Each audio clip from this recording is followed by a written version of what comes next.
Good evening to everybody, and thanks for inviting me here, to the organizer and to the public here who has been so kind to accept my speech.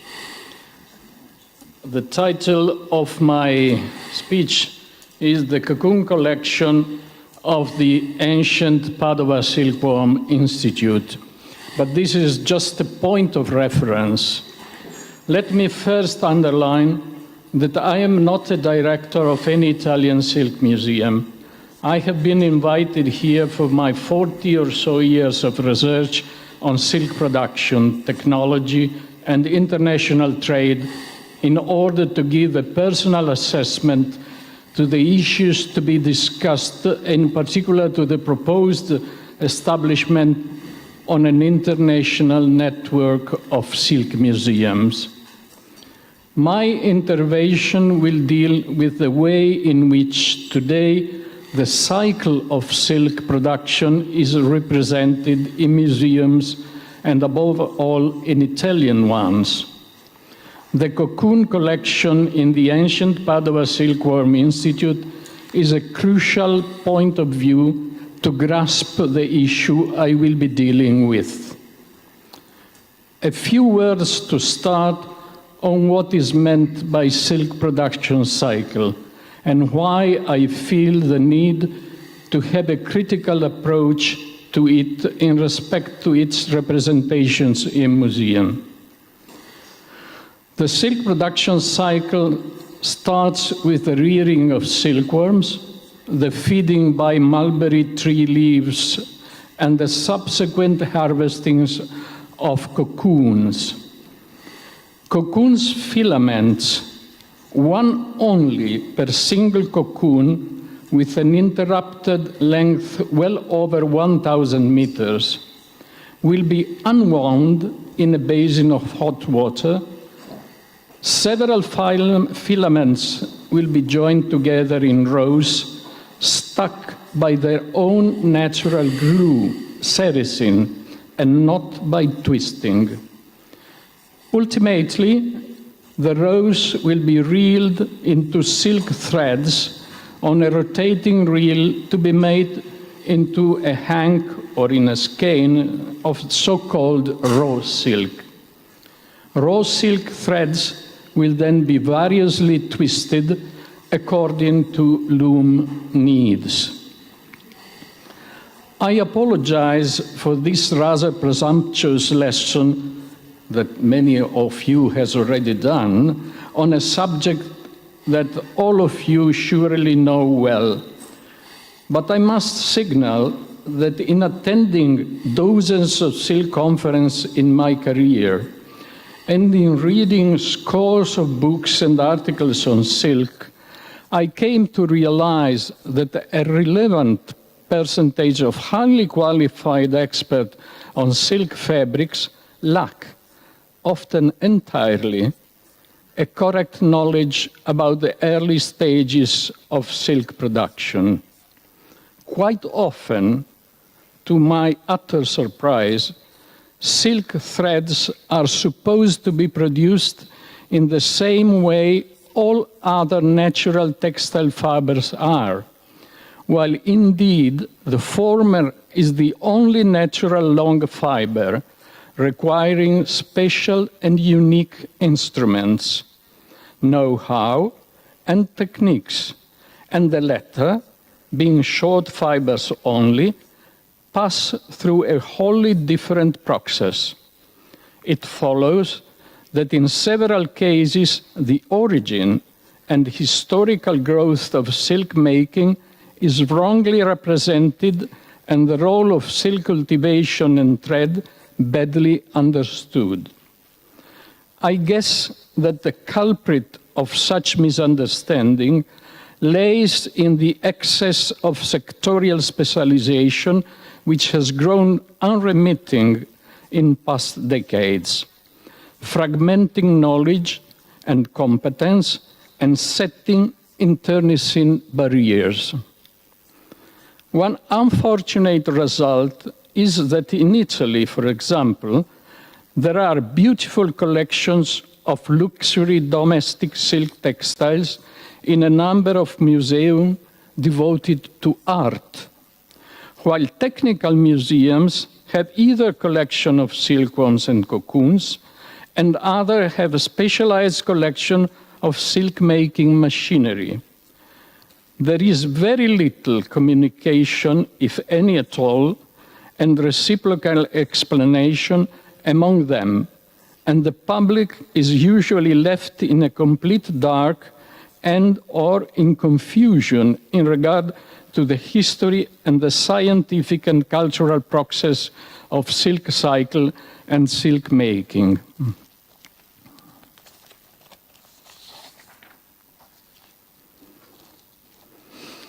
Extended silk cultivation started in southern Spain and in southern Italy some 1,000 years ago. It set in motion a chain of technical passages. The last final step of it was a set of luxury, high-quality silk fabrics production. The chain, it has the silk cycle of production, joined together in guilds and in religious and social brotherhoods. Various groups of workers, from peasant cultivators up to wealthy silk merchant traders, including several sets of artisans specialized in the various sections of the cycle, were included in these brotherhoods. The chain was felt for several centuries as a common ground. 19th and 20th century hyperspecialization have split it in uncommunicating segments, destroying their common historical, social, and technical unity. My suggestion and my advice is that a network of silk museums be based on a revaluation of the original chain cycle of production, all the more so in view of the intensified studies, research, and archaeological works which are reviving the ancient Silk Road connecting for centuries China to Mediterranean Europe on the west and Korea and Japan on the east. It is my opinion that the full historical, social, and technical value of the final product of the cycled silk fabrics will thus be appreciated in its complete sense and role. Let's comment now some images that are here.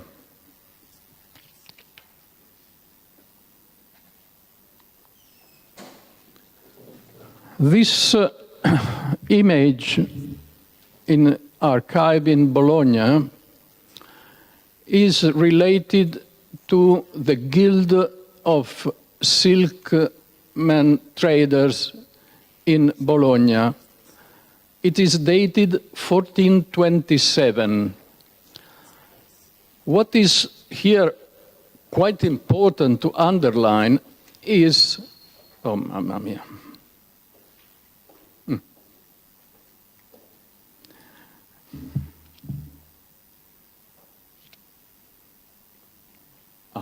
Here it is. Sorry. It is to examine these two guild stemmas. They represent the butterfly of the silkworm, the eggs they produced, the cocoons here down in their ancient form, which was quite common in Spain, by the way. They have also something peculiar, which is realized for the first time by the late Professor Carlo Poni, who has been the most important silk scholar in Italy.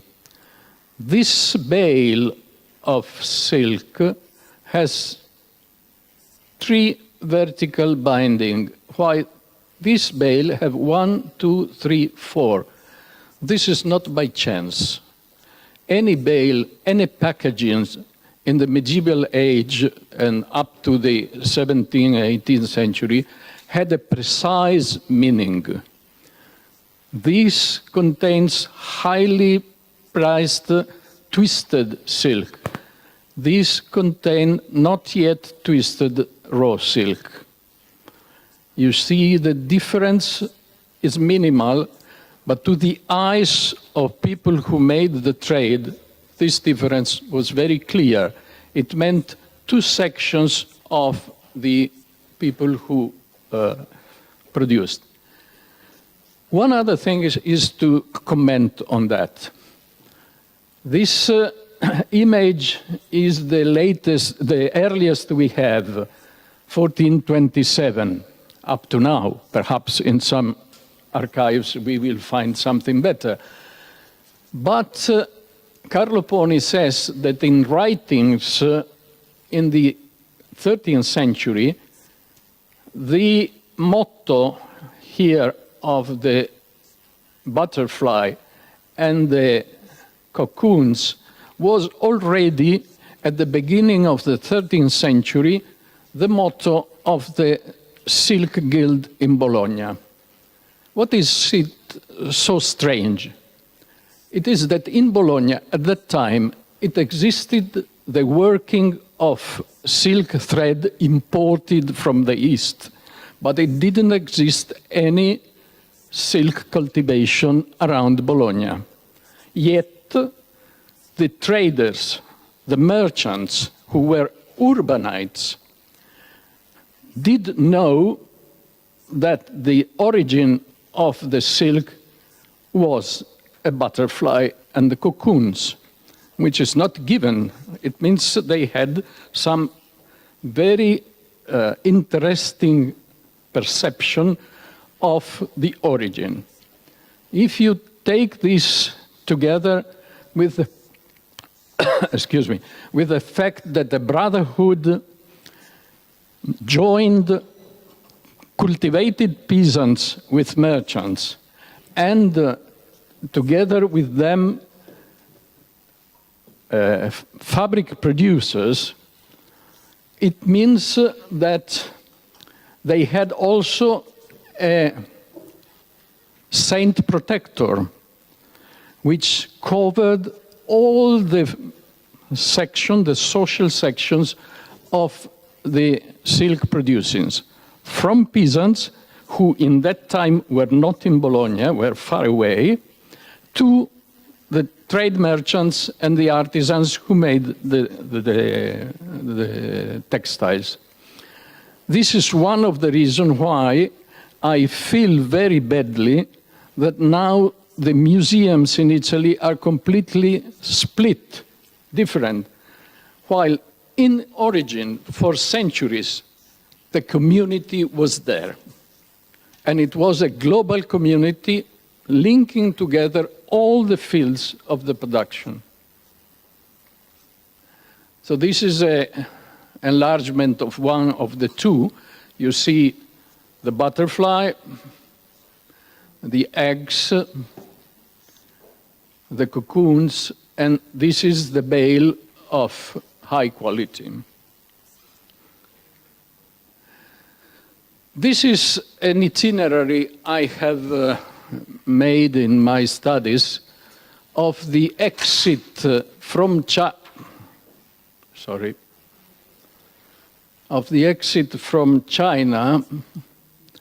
of silk cultivation.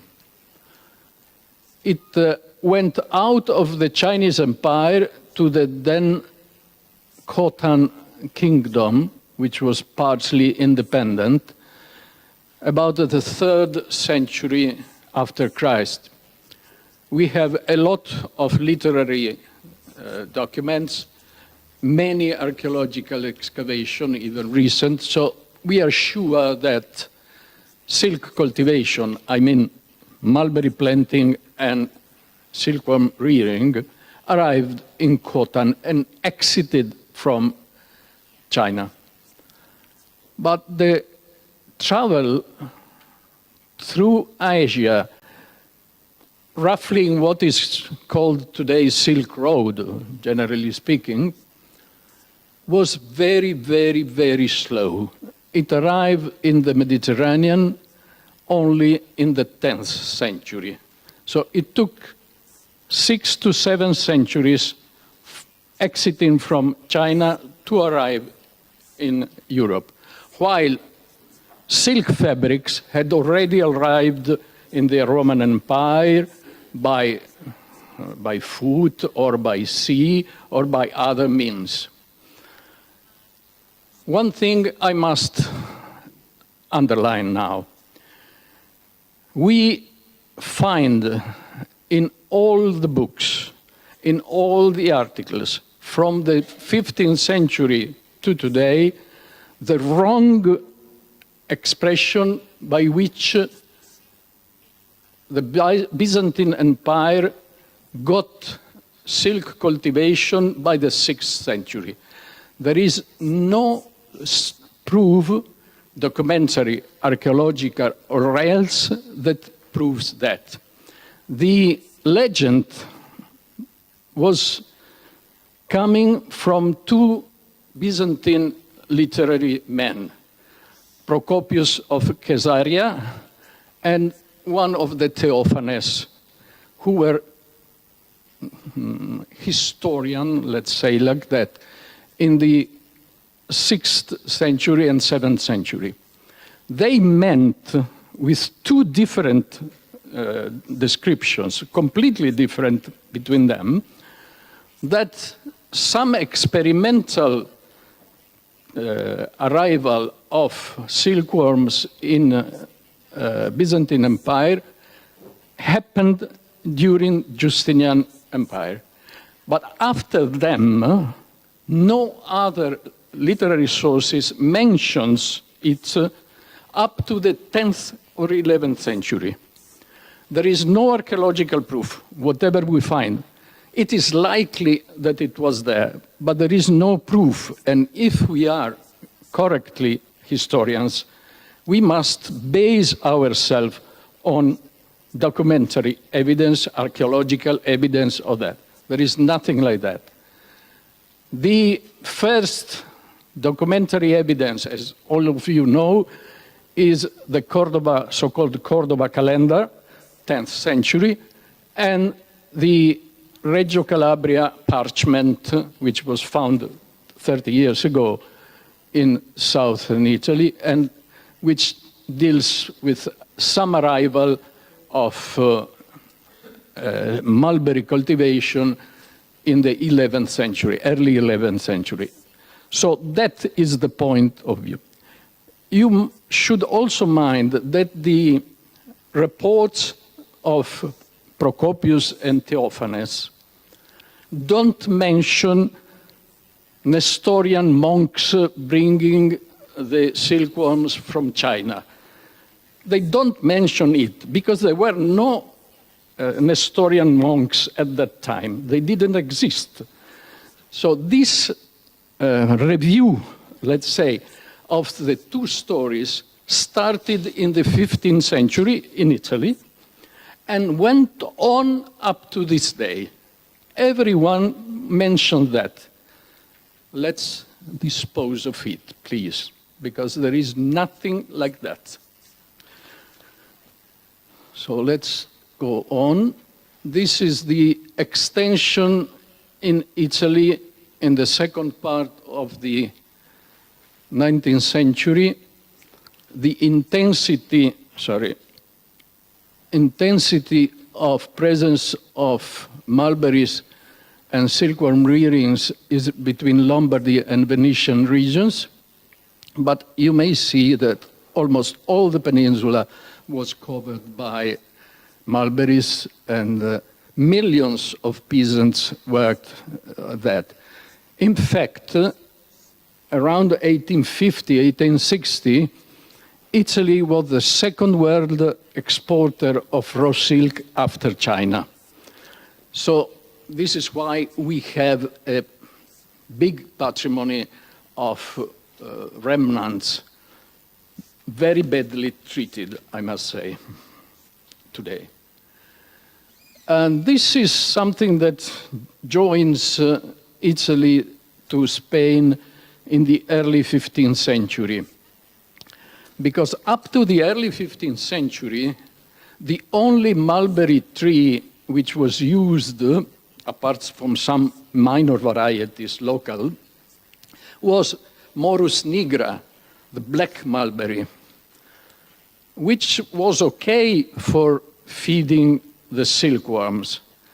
But as far as we understand, by some technical analysis made by the Bacologico, the Silkworm Institute in Padova in the 1880s, the raw silk that came from silkworms fed with black mulberry was somewhat rougher, more rough, more unpleasant.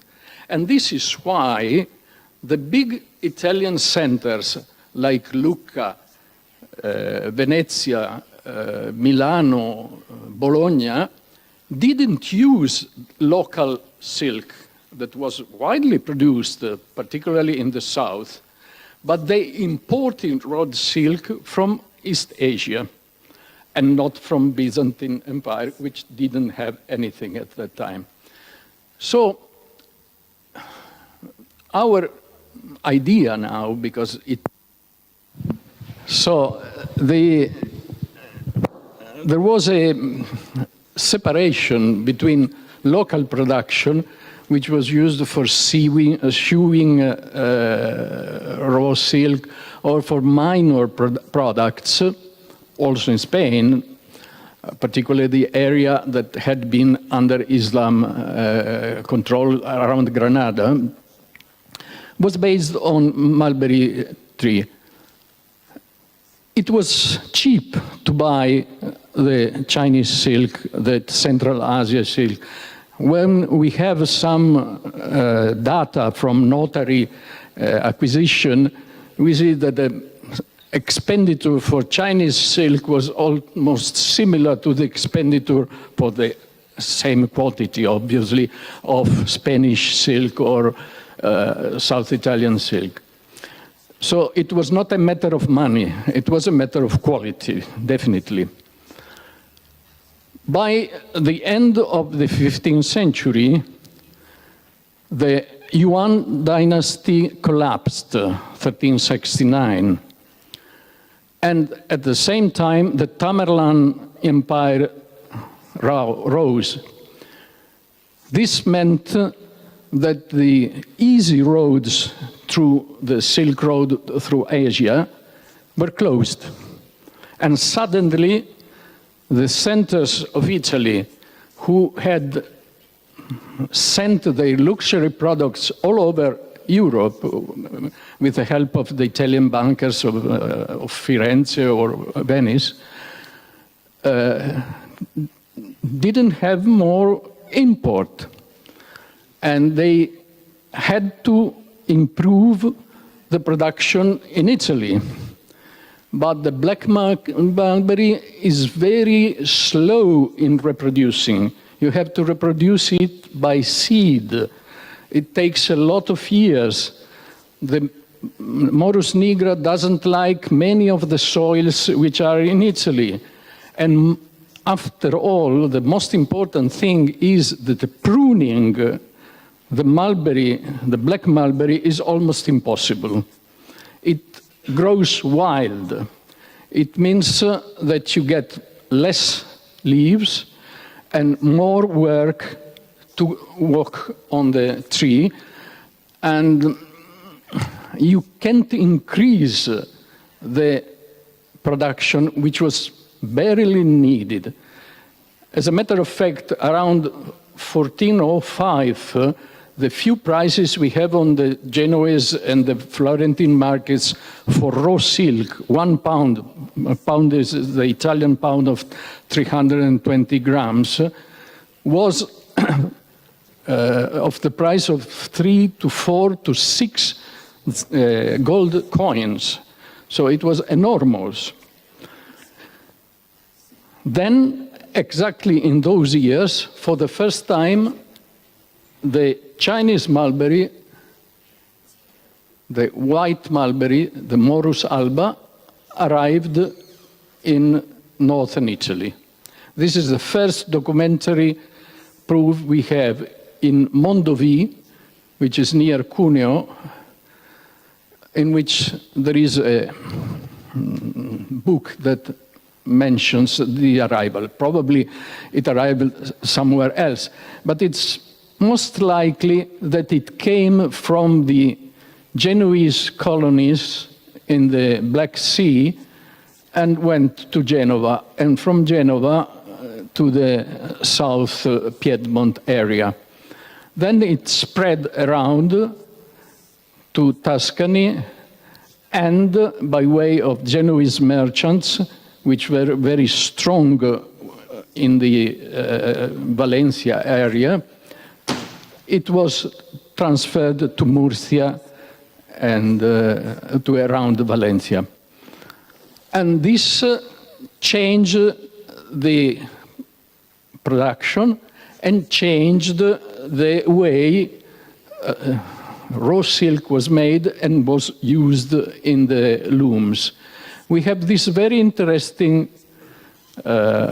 painting, wall painting in Pescia, which is near Lucca, between Lucca and Florence. This is Francesco Buonvicini, who in 1435 introduced Morus alba in Pescia. Pescia was already a place where young plants were diffused and sold, and he shows, I'm sorry for the photo, which is not very well, he has a branch of a Chinese mulberry in his hand, and he says, I made this town rich and famous all over the world by using this plant.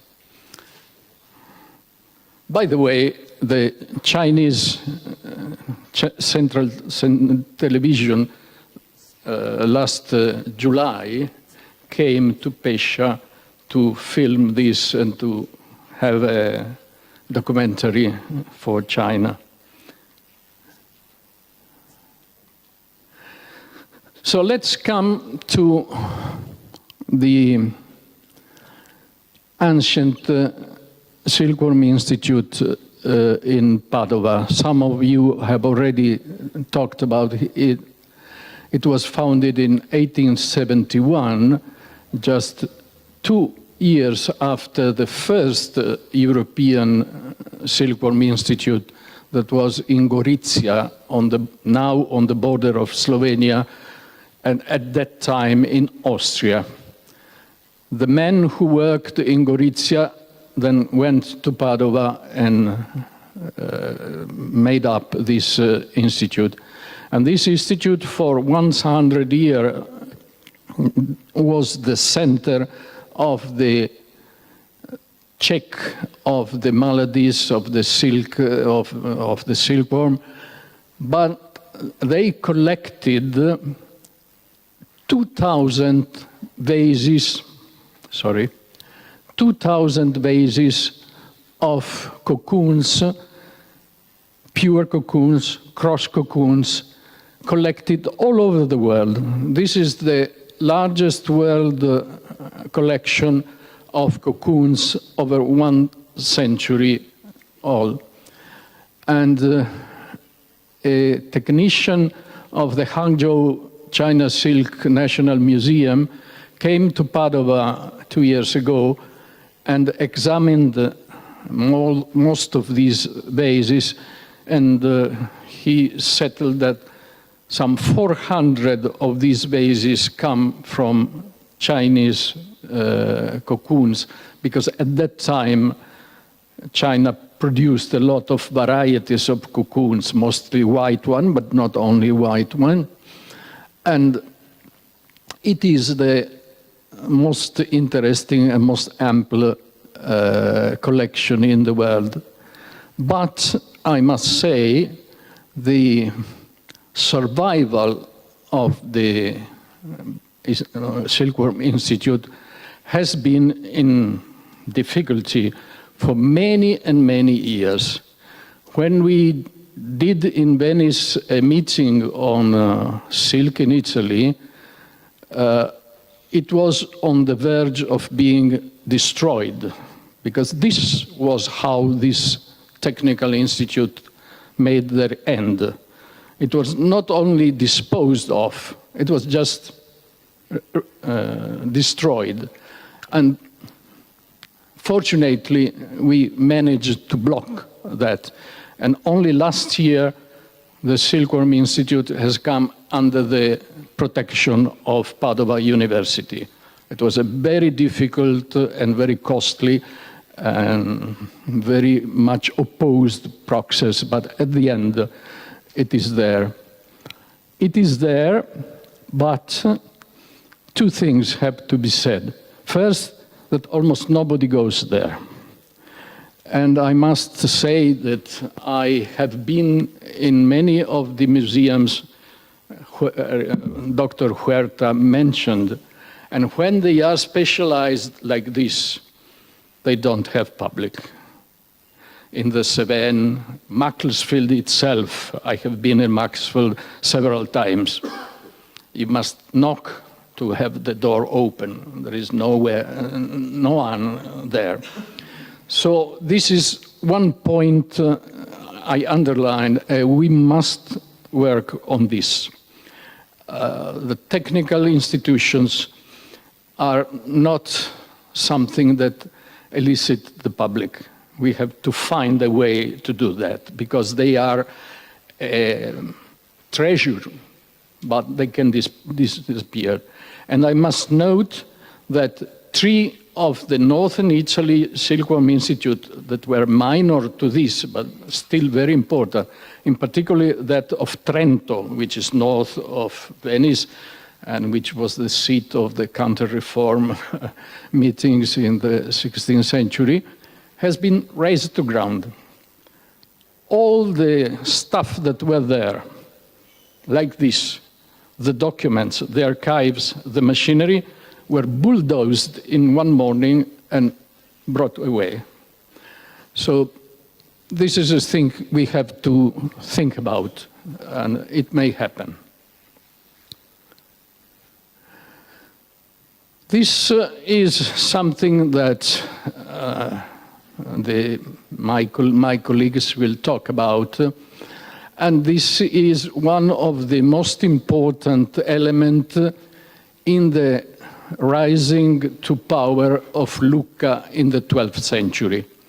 Actually, this is the twisting mill as it was developed later on in Bologna around the 13th century. But at the beginning of the 13th century, it was smaller, but still it was working in such a regular way that the silk thread was, let's say, perfect from a quality point of view, which meant 2 things. First, that the luxury fabrics were particularly good in quality. I know that quality is a philosophical matter on which we could discuss for centuries, but people who bought and sold luxury textile knew exactly what they meant by quality.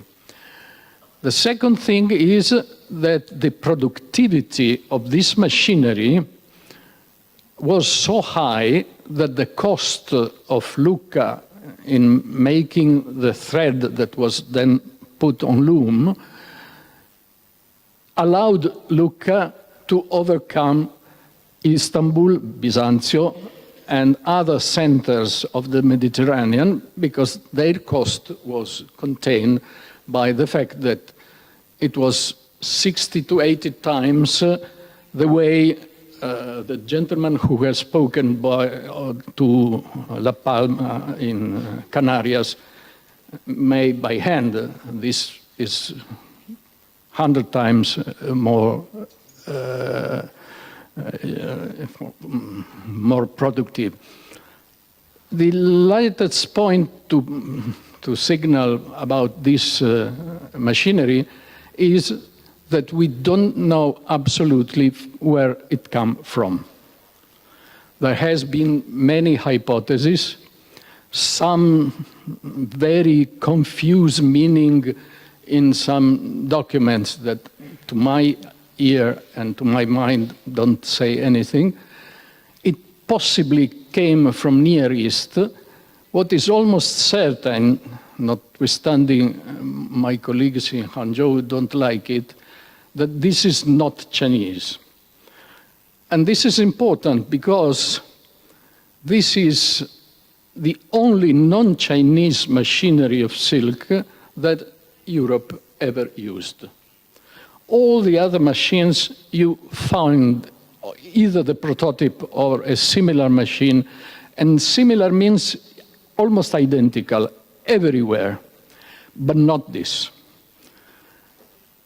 So we have a couple of other models. This is from Bologna, I think.